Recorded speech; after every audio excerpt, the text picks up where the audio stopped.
Welcome all.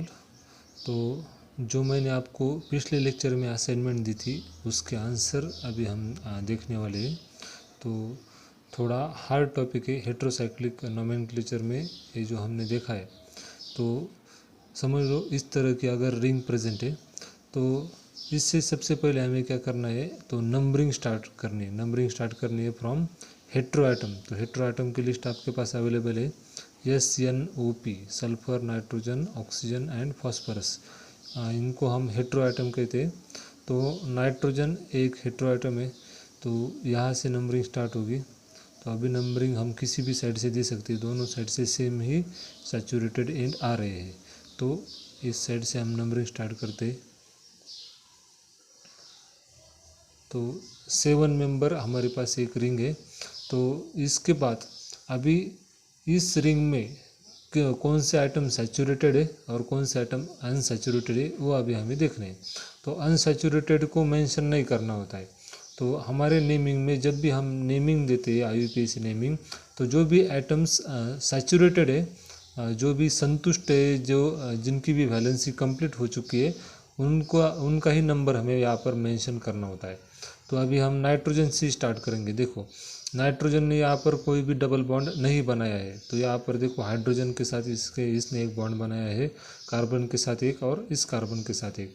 तो nitrogen यहाँ पर सैचुरेटेड है। नाइट्रोजन की तीन जो वैलेंसी होती है, तीनों वैलेंसी यहाँ पर कंप्लीट हो चुकी है। तो नाइट्रोजन सैचुरेटेड है, तो इसको मेंशन करना होगा। ओके, तो याद रखो कभी भी हेट्रो एटम में SOP अगर प्रेजेंट है तो ये हमेशा हम इनको अनसैचुरेटेड कंसिडर करते हैं। अनसैचुरेटेड क्योंकि इनको एडिशनल हाइड्रोजन आइटम यहाँ पर अटैच नहीं होता है। ओके, जब भी कभी ये हेट्रोसाइक्लिक रिंग में, याद रखो मैं जो भी सेंटेंस बोल रहा हूँ अच्छे से सुनो, जब भी कभी ये हेट्रोसाइक्लिक रिंग में होते हैं तो ये हाइड्रोजन के साथ अलग से बॉन्ड नहीं बनाते। जैसे कि यहाँ पर नाइट्रोजन ने हाइड्रोजन के साथ अलग से बॉन्ड बनाया, क्योंकि इनकी वैलेंसी 2 होती है। इसलिए अगर वो बीच में प्रेजेंट है तो 2 ही बॉन्ड बनाएंगे, तीसरा बॉन्ड वो बना ही नहीं सकते। तो इसलिए इनको हम अनसैचुरेटेड ही कंसिडर करते हैं। अनसैचुरेटेड होते नहीं है वो, लेकिन हम नेमिंग के वक्त उनको मेंशन नहीं करते, उनको अनसैचुरेटेड कंसिडर करते हैं। लेकिन नाइट्रोजन ही एक ऐसा हेट्रो एटम है जो डबल बॉन्ड भी बनाता है या फिर वो हाइड्रोजन के साथ तीसरा बॉन्ड बनाता है। तो नाइट्रोजन का जो भी सैचुरेशन है, उसको जो हाइड्रोजन हम अटैच होता है उसको मेंशन करना पड़ता है। तो यहाँ पर नाइट्रोजन सैचुरेटेड है। उसके बाद देखो ये जो 2 नंबर का कार्बन है और 3 नंबर का कार्बन है, ये दोनों कार्बन ने एक दूसरे के साथ डबल बॉन्ड बनाया है। ओके, तो ये समझने के लिए आपको पिछले लेक्चर में समझना होगा कि यहाँ पर कार्बन होता है। जो इनिशियल लेक्चर मैंने शुरुआत के लेक्चर लिए थे वहाँ पर ही मैंने आपको बताया था कि जो भी टर्न होता है, ऐसा टर्न वहाँ पर एक एक कार्बन होता है और हाइड्रोजन भी प्रेजेंट होते हैं। ओके, तो सबसे पहले तो वो पहले लेक्चर आपको समझने होंगे। तो 2 और 3 नंबर का जो कार्बन है ये अनसैचुरेटेड है, तो इसको नेमिंग में मेंशन नहीं करना है। नॉमेनक्लेचर में जब भी हम नेमिंग करते हैं तो उस समय इनको मेंशन नहीं करना है। जो सैचुरेटेड है उनको ही मेंशन करना है। सैचुरेटेड मतलब सिंगल बॉन्ड वाले। तो यहाँ पर देखो 4 और 5, ये जो 2 कार्बन है इन्होंने किसी भी दूसरे कार्बन के साथ डबल बॉन्ड या किसी भी एटम के साथ डबल बॉन्ड नहीं बनाया है। तो ये जो कार्बन है ये भी सैचुरेटेड है, 4 नंबर का और 5 नंबर का, दोनों कार्बन क्या है, सैचुरेटेड है। 6 और 7 फिर से क्या है, अनसैचुरेटेड है। इन्होंने एक दूसरे के साथ डबल बॉन्ड बनाया है, तो ये अनसैचुरेटेड है। तो इस तरह से देखो हमारे पास कितने सैचुरेटेड एटम्स है। 1 नंबर पे नाइट्रोजन है वो सैचुरेटेड है। 4 और 5 नंबर पे जो कार्बन है वो सैचुरेटेड है। तो अभी मैंने आपको बताया है कि मान लो अगर एक ही एटम हेट्रोसाइक्लिक कंपाउंड्स में अगर एक ही एटम सैचुरेटेड है तो उसको H दिखा के, H इस तरह से, तो H दिखा के उसका सैचुरेशन दिखाना पड़ता है। तो इसमें 3 ये जो एटम्स है, 3 एटम्स इसमें क्या है, सैचुरेटेड है। तो 3 एटम्स दिखाने के लिए मैंने आपको बोला था कि हमारे पास प्रीफिक्स यूज़ करना पड़ता है। क्या कि इसमें प्रीफिक्स होता है di, tri, tetra etcetera. Okay, तो di, tri, tetra, penta, hexa, इस तरह से हम प्रीफिक्स इसमें यूज़ करते हैं। तो इसमें देखो 1 2 3 तीन एटम्स इसमें क्या है, अभी सैचुरेटेड है, तो 3 एटम्स के लिए टेट्रा यूज़ करना होता है, लेकिन इसमें फिर और एक रूल हमें यूज़ करना पड़ता है, क्योंकि 3 एटम सैचुरेटेड है तो टेट्रा नहीं यूज़ करेंगे, सॉरी ट्राई यूज़ करना पड़ता है। 3 एटम्स अगर सैचुरेटेड है तो ट्राई यूज़ करना पड़ता है, लेकिन इसमें भी एक रूल है कि ट्राई भी हम यहाँ पर नहीं यूज़ करेंगे। क्यों? क्योंकि जब भी हाइड्रोजन इसमें ऐड होता है, तो जब भी हाइड्रोजन ऐड होता है तो सबसे पहले नाइट्रोजन के ऊपर ऐड होता है। तो पहले हम क्या करेंगे कि नाइट्रोजन का जो भी 1H है वो 1H मेंशन करके देंगे। तो सबसे पहले ये जो आइटम था हाइड्रोजन था, नाइट्रोजन के ऊपर अटैच हुआ, इससे हमें समझ में आता है। तो 1H का पता चलता है कि पहले एटम पे सबसे पहले हाइड्रोजन ऐड हुआ। ओके, और उसके पहले प्रीफिक्स में हम लगाएंगे 4,5 डाईहाइड्रो। तो इससे हमें पता चलता है कि बाकी के जो भी हाइड्रोजन ऐड हुए, बाकी का जो भी सैचुरेशन हुआ वो बाद में हुआ कौन से पोजीशन पे, 4 और 5th पोजीशन पे। तो 4,5 डाईहाइड्रो 1H, इससे हमने सब सैचुरेशन दिखा दिया। तो समझने में थोड़ा डिफिकल्ट कंसेप्ट है, लेकिन आपको ये समझना होगा कि अगर नाइट्रोजन प्रेजेंट है तो ये दिक्कत आती है। अगर सब कार्बन होते यहाँ पर तो कार्बन के ऊपर सब के सब हाइड्रोजन एक साथ अटैच हो जाते हैं, तो इसलिए उसका सैचुरेशन हम एक साथ दिखाते हैं। लेकिन नाइट्रोजन अगर प्रेजेंट है तो नाइट्रोजन के ऊपर हाइड्रोजन सा पहले अटैच होता है, इसलिए उसका सैचुरेशन पहले दिखाना पड़ता है। पहले मतलब नेमिंग में बाद में आता है, लेकिन नेमिंग आपको पता है जो भी नेम में पहले आता है वो बाद में ऐड हुआ एटम्स होता है। ओके, तो 1H मतलब क्या है कि इस नाइट्रोजन के ऊपर हाइड्रोजन पहले आया और उसके बाद कौन आए, ये जो 2 सब्स्टिट्यूएंट है डाईहाइड्रो 4 और 5 डाईहाइड्रो, वो बाद में आ गए। तो इस तरह से हमने 1 का भी पोजीशन दिखा दिया, 4 का पोजीशन दिखा दिया, 5 का पोजीशन दिखा दिया। तो इस तरह से हम इसको अभी अनसैचुरेटेड कंसिडर कर सकते हैं। पूरी रिंग को हम क्या करेंगे, अभी अनसैचुरेटेड कंसिडर करेंगे, और उसकी बाद की नेमिंग जो भी हमारी पहले रूल्स हमने देखे थे उसके हिसाब से हम करेंगे। तो एजा का AZ हम लिखेंगे, ए मैं नहीं लिखता हूँ क्योंकि वो बाद में निकल जाता है। तो एजा क्यों लिया हमने, क्योंकि इसमें नाइट्रोजन है इसलिए एजा लिया। फिर अभी 7 मेंबर रिंग है, 7 मेंबर रिंग के लिए रूट वर्ड कौन सा है हमारे पास, तो एप है, तो एप लिखेंगे एजा एप। अभी देखो नाइट्रोजन कंटेनिंग अनसैचुरेटेड रिंग है, तो सफिक्स क्या है हमारे पास, तो आपके चार्ट में देखो 7 मेंबर और उसमें अनसैचुरेटेड विथ नाइट्रोजन, तो INE यहाँ पर लिखना होगा। तो देखो इस रिंग का नाम क्या होता है अभी, 4,5 डाईहाइड्रो 1H एजिपिन। ओके, तो इस तरह से इसका नाम अगर आपने ये दिया होगा तो आपका सही है। क्लियर है या इसमें? ओके, दूसरा एक एग्जांपल यहाँ पर देखते हैं, जो हमने दूसरा एग्जांपल लिया था। तो यहाँ पर देखो वही हमें सिस्टम करनी है, नंबरिंग देनी है। तो नंबरिंग तो स्टार्ट होगी ऑब्वियसली फ्रॉम हेट्रो एटम से नंबरिंग स्टार्ट होगी। लेकिन अभी यहाँ पर इस साइड से जाएंगे तो सैचुरेटेड एंड मिलेगा, यहाँ पर सैचुरेटेड साइड है, और इस साइड से जाएंगे तो अनसैचुरेटेड साइड है। तो मैंने आपको हेट्रोसाइक्लिक में रूल बताया था कि हमेशा जो सैचुरेटेड साइड है उसको मिनिमम पॉसिबल नंबर्स आने चाहिए। तो यहाँ पर देखो ये सैचुरेटेड कार्बन है तो इसको हम 2 नंबर देंगे, फिर 3 4 5 मेंबर की हमारे पास ये हेट्रोसाइक्लिक रिंग प्रेजेंट है। तो यहाँ पर देखो सैचुरेटेड आइटम्स कितने हैं, नाइट्रोजन सैचुरेटेड है क्या यहाँ पे, नहीं, ये अनसैचुरेटेड है। ओके, ये 2 कार्बन, ये दोनों कार्बन भी अनसैचुरेटेड है, ये तीसरा कार्बन भी अनसैचुरेटेड है। तो सिर्फ इसमें 2 नंबर का जो कार्बन है, 2 नंबर का कार्बन यही क्या है, सैचुरेटेड है, बाकी सब अनसैचुरेटेड है। तो याद रखो कि अगर एक ही एटम अगर सैचुरेटेड हो तो हाइड्रो नहीं लिखना है। ओके, सिर्फ H लिखना है। क्या लिखना है, सिर्फ H। ओके, अगर एक ही एटम अगर सैचुरेटेड है तो हाइड्रो प्रीफिक्स नहीं लिखना है, सिर्फ H लिखना है, और H के पहले पोजीशन लिखनी है कि कौन से पोजीशन पे हाइड्रोजन ऐड हुआ है, दूसरे पोजीशन पे, तो 2H। ओके, तो इसकी पोजीशन क्या हो जाएगी 2H।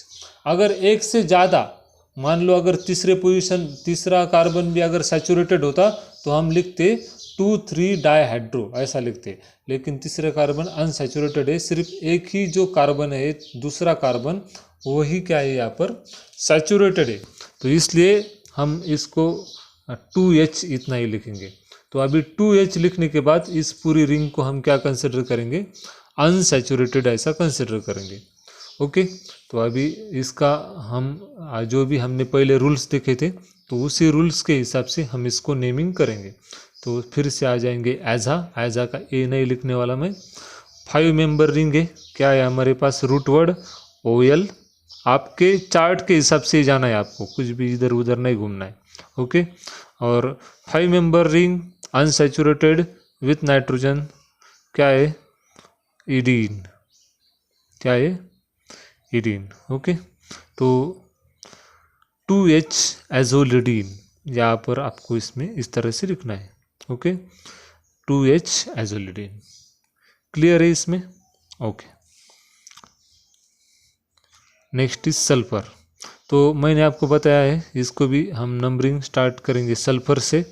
इस साइड से हम नंबरिंग करेंगे क्योंकि यहाँ से सैचुरेटेड एंड नज़दीक आता है, 2, 3, 4, 5, 6।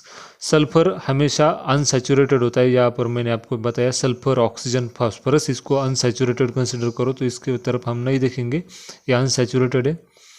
दूसरा यहाँ पर देखो कार्बन जो है वो सैचुरेटेड है, फिर तीसरा कार्बन 3 और 4 इन्होंने डबल बॉन्ड बनाया है तो अनसैचुरेटेड है। डबल बॉन्ड जहाँ पर है डबल बॉन्ड ट्रिपल बॉन्ड तो अनसैचुरेटेड होते हैं, तो 3 और 4 अनसैचुरेटेड है। 5 और 6 भी यहाँ पर अनसैचुरेटेड है, तो सिर्फ यहाँ पर दूसरा जो कार्बन है वो सैचुरेटेड। तो जिस तरह से यहाँ पर था, यहाँ पर दूसरा कार्बन ही सैचुरेटेड था, तो उसी तरह से यहाँ पर भी सिर्फ दूसरा जो कार्बन है वही सैचुरेटेड है, तो वही उसकी पोजीशन दिखाएंगे 2H। तो इसकी पोजीशन दिखा दी। अब पूरी रिंग को हम कंसिडर करेंगे, ऐसा मानेंगे कि अब पूरी रिंग क्या है अनसैचुरेटेड है, पूरी की पूरी डबल बॉन्ड से घिरी हुई रिंग है। तो यहाँ पर जो भी हमने प्रीवियस रूल देखे थे उसके हिसाब से हम नेमिंग करेंगे। थाया का ए मैं नहीं लिखूंगा, थाया मतलब सल्फर, तो सल्फर का ए नहीं लिखूंगा मैं क्योंकि वो बाद में निकल जाता है। तो सल्फर से आता है थाया, और 6 मेंबर के लिए रूट वर्ड देखो क्या है, इन रूट वर्ड, और 6 मेंबर विदाउट नाइट्रोजन, अभी इसमें नाइट्रोजन नहीं, विदाउट नाइट्रोजन 6 मेंबर अनसैचुरेटेड के लिए सफिक्स देखो क्या है आपके लिस्ट में, 6 मेंबर अनसैचुरेटेड और विदाउट नाइट्रोजन के सिर्फ आपको ई लिखना है यहाँ पर। ओके, तो सफिक्स में आपको लिखना है सिर्फ ई, तो इसका नाम क्या हो जाएगा 2H थाइन। Okay, 2H थाइन। लास्ट का एग्जाम्पल जो भी हमने देखा था, तो मान लो यहाँ से भी हम नंबरिंग स्टार्ट करेंगे 1, सैचुरेटेड एंड को पहले नंबरिंग देंगे इसलिए इस साइड से करेंगे। 5 मेंबर रिंग है, इसमें सिर्फ 4 और 5 ये जो 2 एटम्स है वही अनसैचुरेटेड है, बाकी 1, 2, 3 एटम्स इसमें क्या है अनसैचुरेटेड है। तो इसमें भी जो हमने यहाँ पर जो नेमिंग की थी वही रूल यहाँ पर अप्लाई होगा, क्योंकि नाइट्रोजन यहाँ पर आया हुआ है तो नाइट्रोजन का जो भी हाइड्रोजन है उसको अलग से दिखाना पड़ता है। ये आप याद रखो कि नाइट्रोजन पे अगर हाइड्रोजन है तो उसको अलग से दिखाना पड़ता है, बाकी कार्बन के जो हाइड्रोजन है उसको अलग से दिखाना पड़ता है, ऐसे करके भी आप याद रख सकते हो। तो अभी 1H हमने दिखा दिया, और 2, 3 क्या है 2, 3 डाईहाइड्रो, 2, 3 डाईहाइड्रो, इसके बाद आप डैश करके 1H, और फिर यहाँ पर जो हमने रूल्स देखे थे पुराने रूल्स, नाइट्रोजन के लिए एजा, 5 मेंबर के लिए OL, अनसैचुरेटेड 5 मेंबर में देखो अनसैचुरेटेड विथ नाइट्रोजन में इडीन, तो 2, 3 डाईहाइड्रो 1H एजोलिडीन। तो इस तरह से उसका नेमिंग होता है। तो ये 4 एग्जाम्पल थे। तो जस्ट हम एक क्विक रिवीजन करेंगे कि अब तक हमने क्या क्या देखा है। तो ये जो भी रिवीजन से आपको थोड़ी आइडिया फिर से आ जाएगी। तो सबसे पहले तो हमने एक चार्ट देखा था, तो ये जो चार्ट है इस चार्ट के हिसाब से हमें क्या करना होता है, सबसे पहले तो नेमिंग करनी पड़ती है। तो इस तरह से हमने चार्ट देखा था कि साइज ऑफ रिंग कितनी होती है।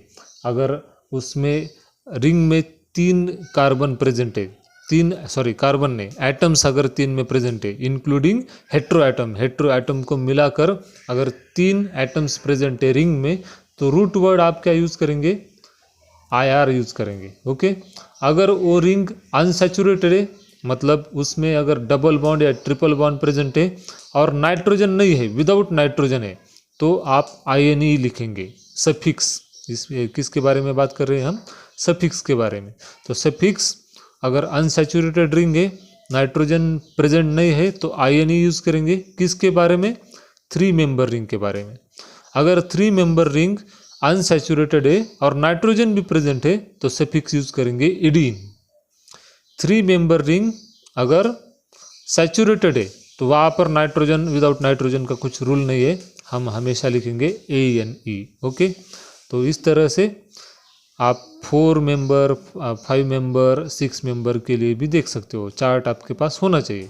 ओके, तो 4 मेंबर के लिए रूट वर्ड 8। तो इसके लिए मैंने आपको एक ट्रिक बताई थी, आयरिटॉल इन इपॉक ऑन EC। इस तरह से आयरिटॉल नाम की एक मान लो टैबलेट है जो कि इपॉक के बॉक्स में रखिए, आयरिटॉल इन इपॉक ऑन इक्लेयर्स के चॉकलेट के ऊपर मान लो वो बॉक्स रखा है आपने। इस तरह से ये ट्रिक आपको याद रखनी है, आयरिटॉल इन इपॉक ऑन EC, IR for 3 member, ET for 4 member, OL for 5 member. ये रूट वर्ड तो बहुत ही इंपॉर्टेंट है।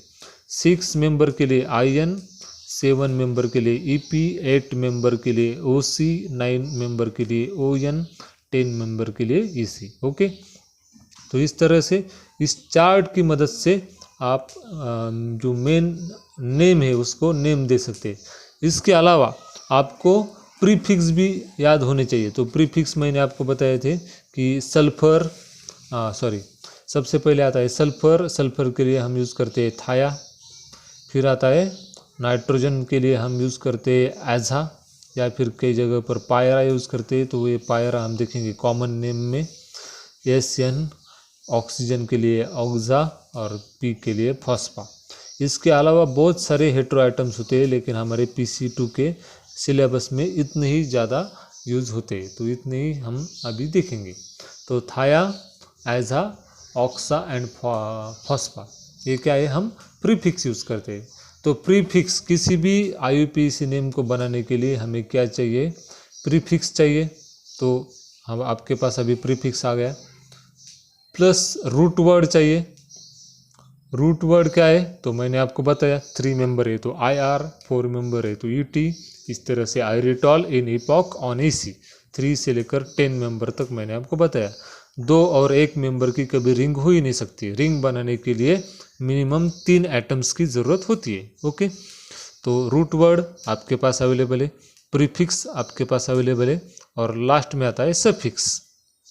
तो सफिक्स के लिए भी मैंने आपको बताया कि unsaturated, without nitrogen, with nitrogen के लिए अलग अलग सफिक्स है, और सैचुरेटेड के लिए हमेशा N इतना ही सफिक्स लगता है। जैसे अल्केन क्या है, सैचुरेटेड है तो उसमें AN ही लगता है। ओके, तो इस फार्मूला को अच्छी तरह से याद रखो।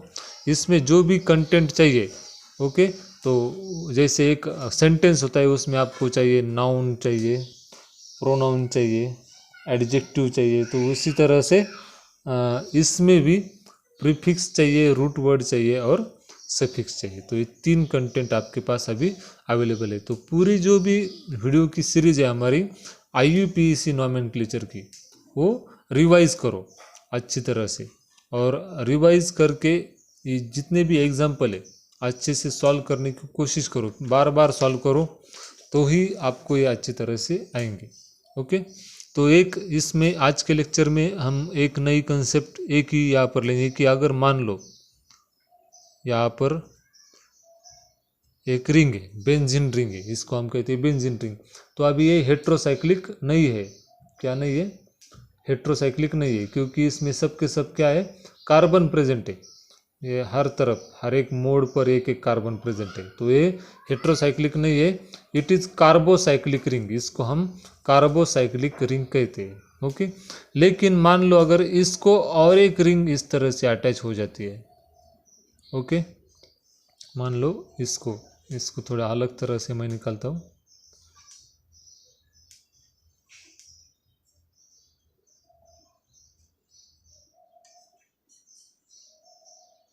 तो मान लो इस तरह से अगर 5 मेंबर रिंग, अभी देखो ये 6 मेंबर रिंग है, 1 2 3 4 5 6, इसको हम 6 मेंबर रिंग कहते हैं।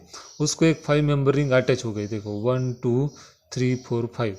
तो इस दोनों के जो दो कार्बन है वो क्या है, सेम है।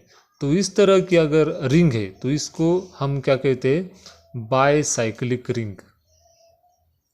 इसको हम क्या कहते हैं, बायसाइक्लिक रिंग। मतलब एक साइकिल और ये दूसरी साइकिल, और ये दोनों साइकिल मर्ज हो गए, एक दूसरे को चिपक गए, और इन्होंने क्या बनाया, बायसाइक्लिक रिंग बनाया। तो इस तरह से भी अगर ये स्ट्रक्चर है, तो पहले सिर्फ बेंजीन रिंग थी तो वो कार्बोसाइक्लिक थी, लेकिन उसको एक हेट्रोसाइक्लिक रिंग अगर अटैच हो गई तो इस पूरे रिंग को, इस पूरे बायसाइक्लिक रिंग को हेट्रोसाइक्लिक ही कहा जाता है। ये आपको याद रखना है। ओके, इस तरह के रिंग भी हम बहुत सारे एग्जाम्पल देखने वाले, लेकिन वो बाद में हम कॉमन नेम्स में ज़्यादातर देखेंगे। IUPAC नेम्स आपको या इसको नहीं देना पड़ता है जनरली बायसाइक्लिक या फिर ट्राईसाइक्लिक, ट्राई भी होती है इस तरह से। देखो मान लो इस तरह से एक रिंग है,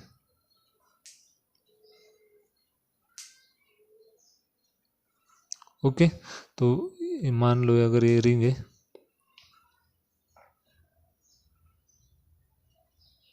यहाँ पर बॉन्ड है, तो ये जो रिंग है तो it is tricyclic ring, okay. तो इस तरह की बायसाइक्लिक या ट्राईसाइक्लिक को IUPAC नेमिंग देने की ज़रूरत नहीं पड़ती है। इसको डायरेक्टली हम कॉमन नेम्स यूज़ करते हैं, क्योंकि इनकी अगर IUPAC नेमिंग अगर हम देते हैं तो बहुत बड़ा नेम उसका होता है। तो IUPAC ने ही कुछ रूल्स ऐसे बनाए हैं कि उनमें कॉमन नेम IUPAC ने एक्सेप्ट किए है। तो कॉमन नेम एक्सेप्ट करने की वजह से हमें उनको IUPAC नेमिंग देने की ज़रूरत नहीं पड़ती है। लेकिन फिर भी मैं जब आपको कॉमन नेम इसके पढ़ाऊँगा, नेक्स्ट लेक्चर से हम कॉमन नेमिंग शुरू करेंगे। तो आज का लेक्चर सिर्फ मैं आपको रिवीजन ही कराने वाला था। तो नेक्स्ट लेक्चर में ही आपको मैं इसके कुछ IUPAC के रूल होते हैं वो भी मैं आपको बताऊंगा। तो मान लो अगर ये रिंग है, 3 साइकिल की रिंग है, 3 यहाँ पर देखो साइकिल है 1 2 3, इसको ट्राईसाइक्लिक रिंग कहते हैं। इसमें 2 साइकिल क्या है, कार्बोसाइक्लिक है। इधर एक बेंजीन है, इधर भी एक बेंजीन है, दोनों कार्बोसाइक्लिक है। कार्बोसाइक्लिक मतलब सबके सब एटम इसमें कार्बन है। लेकिन इसमें बीच की एक रिंग है वो जो हेट्रोसाइक्लिक है। तो ये एक भी अगर इसमें हेट्रोसाइक्लिक रिंग होती है तो अगर ये मर्ज होने के बाद पूरे के पूरे रिंग को हेट्रोसाइक्लिक ही कंसिडर करते हैं, इनको हेट्रोसाइक्लिक रिंग ही कहा जाता है। ओके, तो ये कंसेप्ट आपको अच्छी तरह से याद रखने होगी। ओके, तो नेक्स्ट लेक्चर में हम क्या करेंगे कि इसके जो भी कॉमन नेम सिस्टम है, कॉमन नेम सिस्टम मैंने आपको पिछले लेक्चर में ही बताया कि बहुत ही इंपॉर्टेंट है, और कॉमन नेम सिस्टम इसको सबसे ज़्यादा कंफ्यूज करते हैं। मैं आपको एक एग्जांपल यहाँ पर देता हूँ। इस रिंग को अगर आप IUPAC की तरह नेमिंग करेंगे तो बहुत ही सिंपल हो जाएगा। सिर्फ आपको क्या करना होता है, आपको पता है ऑक्स क्या है, तो ox for oxygen, OL for 5 member, and E for without nitrogen 5 member. देखो आपके इसमें रूल में हो, विदाउट नाइट्रोजन अनसैचुरेटेड अगर प्रेजेंट है रिंग में, तो नाइट्रोजन अगर एब्सेंट है तो सफिक्स E यूज़ करना पड़ता है, तो ऑक्सोल। तो इस तरह से अगर आपको एग्जाम में पूछा जाए ड्रॉ स्ट्रक्चर ऑफ ऑक्सोल, एग्जाम में अगर ऐसा पूछा जाए कि ड्रॉ स्ट्रक्चर ऑफ ऑक्सोल, तो आपके लिए बहुत ईजी हो जाता है। क्यों? क्योंकि आपको ऑक्स से पता चलता है कि ऑक्सीजन प्रेजेंट है, OL से पता चलता है कि 5 मेंबर रिंग है, और E से पता चलता है कि अनसैचुरेटेड है। तो इजी हो जाता है। लेकिन इतना इजी नहीं रखा है एग्जाम में। एग्जाम में इसका IUPAC नेम नहीं देते। आपको क्या कहते हैं कि आपको बोलते हैं कि ड्रॉ स्ट्रक्चर ऑफ फ्यूरान। तो अभी ये फ्यूरान क्या है, तो इसका नाम कॉमन नेम फ्यूरान है। ऑक्सोल रिंग का कॉमन नेम क्या है?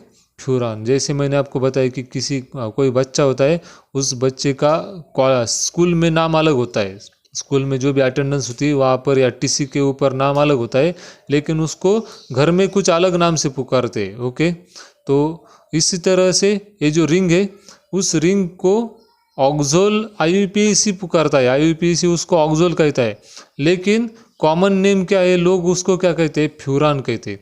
और फ्यूरॉन ही एक्सेप्ट किया है IUPAC ने भी, क्योंकि लोग जो ज़्यादा कहते हैं, IUPAC किसके लिए बनी है? लोगों के लिए बनी है, कंट्रीज़ के लिए बनी है। तो जो लोग ज़्यादा यूज़ करते हैं उसको IUPAC ने एक्सेप्ट किया है। तो इस रिंग को फ्यूरॉन ही ज़्यादा कहा जाता है, ऑक्सोल ज़्यादा कोई कहते ही नहीं। तो अगर आपको एग्ज़ाम में पूछा जाए कि ड्रॉ स्ट्रक्चर ऑफ फ्यूरॉन, तो आपको पता होना चाहिए कि इस रिंग को फ्यूरॉन कहते हैं।